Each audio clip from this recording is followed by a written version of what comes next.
Hey guys, how do you like me up close and personal?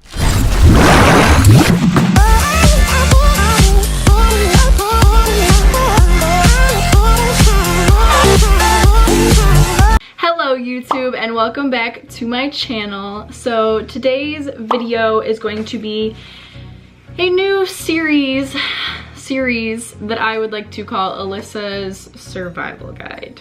Okay, so as you can tell by today's title, today's video is going to be how to survive college. And I know people who know me are probably sitting there asking, Alyssa, how could you tell us how to survive college when you dropped out? Yes, fun fact guys, I have dropped out for now.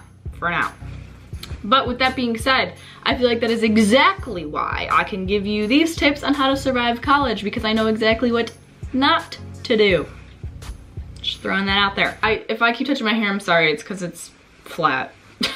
Alright, so the first tip that I have to survive college is to make your schedule accordingly. And I know that sounds like, obviously Alyssa, why wouldn't I? No, I mean, okay, if you're not a morning person, do not pick an 8 a.m. class like I have.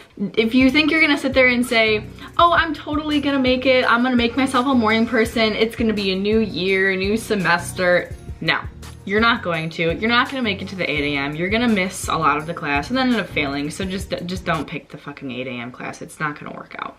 With that being said, do not pick night classes if you know you are not going to go to them because you are going to be too tired, whether that's because you've had work all day or other classes all day. If you know you're not gonna go to a 3.5, 4-hour class at nighttime because that's the way that they work, don't pick it, don't go. So basically what I'm trying to say is if you know in your heart that you are not the type of person to wake up early or to stay that long on the time in the class, like I had a 4-hour class at like 10 a.m. one time, I can totally make a 10 a.m. class, could not stay for 4 hours. It was just not in my blood to do so, and I never did, so don't do that.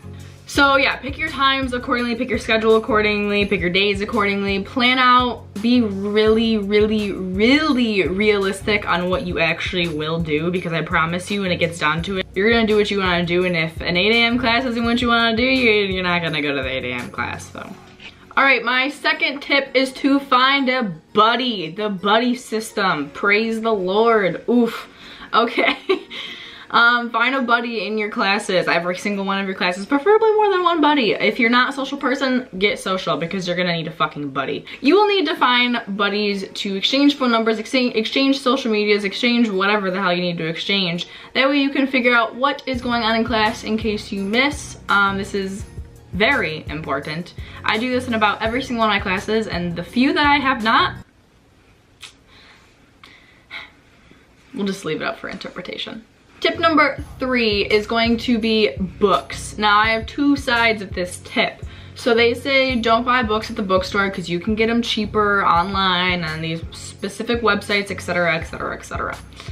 True statement. That is very true. I highly suggest doing that if you need your book. Now what I did, which again, I guess this video is kind of about don't do what I did, but this is what I think you should.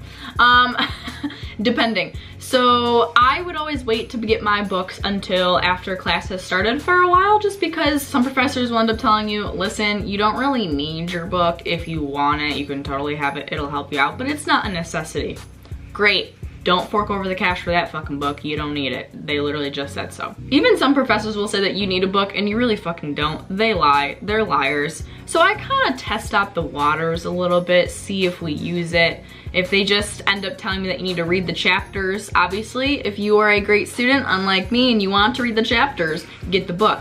But I didn't feel it was necessary to read the chapters. So, I didn't get the book. And so therefore, I saved money. God, I'm fucking horrible. Tip number 4. I don't know how many tips I have. I'm just kind of rambling and going off the top of my head with this survival guide. Tip number 4 on how to survive college. You know, there isn't really any tips to survive college. Tip number 4 to surviving college is actually something that you don't just need in college. You can use it in high school, but in any kind of learning environment. And that's to rewrite your notes. Thankfully, I was kind of blessed with a photographic memory, so I didn't do this too often, but I did do it every once in a while, and it does help. It does take time, and I know it's annoying, but trust me, rewriting or writing things in general, I'm not a big note taker on the computer type person because it's not processing in my head. I kind of have to write it down. But writing it down and rewriting it and rewriting it and re-fucking writing it, trust me, sinks so hard into your brain, it's not even funny. It's not even fucking funny. With that being said, wow, dude, I'm popular. All right, tip number 5, and I'm just gonna make it the last tip. I didn't really have an idea of what I was saying in this whole fucking video. Tip number 5 on how to survive college is to just go. Just go.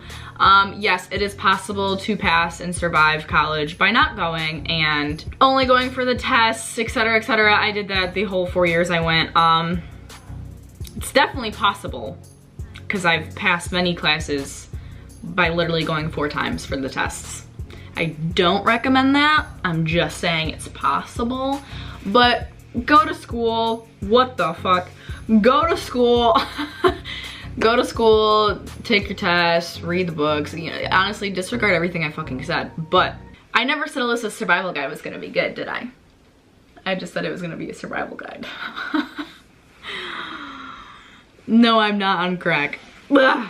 Okay, no, all in all, seriously though, I think my tips are actually pretty fucking great on surviving college. There's many more to survive college, honestly. You know, get a group, get a little bit, fucking learn English and speak. Anyways, so this is gonna be a series I'm starting. Obviously, it's not a serious series, clearly. I will be doing videos like this frequently, Alyssa's survival guide, and it's basically just gonna be videos, like how-to videos on how to survive life as we know it. But yeah, basically just my advice and my opinion on how to survive certain things, because I think I've got great advice. I don't know what I'm doing at this point, honestly. I'm dehydrated. Is this what happens when you get dehydrated? Please give this video a thumbs up. Subscribe if you have not already, because why wouldn't you want to subscribe to survival guides? Beats me. And leave a comment down below of any survival guide topic ideas that you'd want me to do, and I will do them. So thank you guys so much for watching. I will see you guys in the next video. Bye. I'm so pale.